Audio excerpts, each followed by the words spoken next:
Merci de votre fidélité. Dans le chapitre 3 de la Genèse, il est fait mention de ce célèbre arbre de la connaissance du bien et du mal. D'après l'interprétation d'Abraham Ibn Ezra, cela signifie que le bien et le mal sont mélangés. Ce n'est pas qu'il y a des fruits bons et des fruits mauvais, mais que le bien et le mal sont mélangés. Et en fait, en consommant de cet arbre, eh bien, l'homme est placé devant des choix. Le choix entre le bien et le mal, comme dit Moïse dans le livre de Deutéronome, je place devant toi la vie et la mort, le bien et le mal, la bénédiction et la malédiction. Et donc nous devons choisir, orienter les réalités du monde dans le sens positif, dans le sens du bien, si nous voulons accomplir la volonté de Dieu.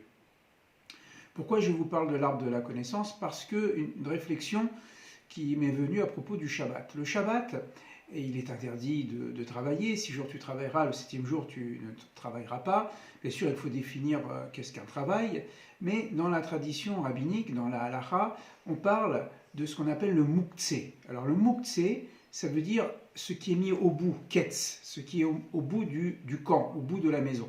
De quoi s'agit-il? Tous les objets qui servent à des travaux interdits, par exemple un marteau, un tournevis ou un téléphone, ou je ne sais pas, qui pourrait servir à une utilisation à des fins économiques, serait interdit. Et donc, dans les milieux très très pieux, on retire les portefeuilles, les porte-monnaies, les téléphones, les portables, etc. Les outils, on les met dans un tiroir, etc. Mais en fait, on voit également que nous avons en tout cas décidé d'utiliser les vidéos et parfois les téléphones pour échanger. Donc comment faire la part des choses?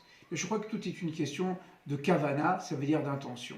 Si nous utilisons les outils pour le travail et pour les besoins économiques, alors évidemment on pourrait dire ce n'est pas l'esprit du Shabbat, il faudrait s'en éloigner.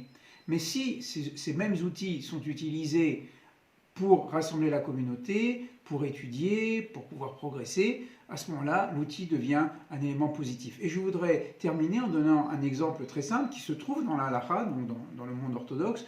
On dit par exemple qu'un marteau, on ne peut pas l'utiliser pendant le Shabbat, puisqu'un marteau, a priori, ça sert à planter des clous.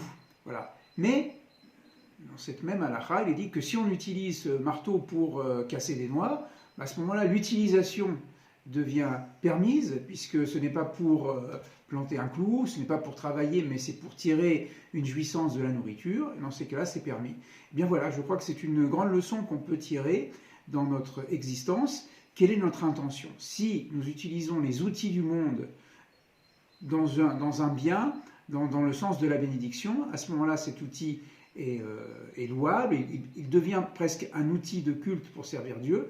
Et dans le cas contraire, il faut s'en éloigner, le mettre muktzeh au bout du camp. Voilà, merci et à très bientôt. Au revoir.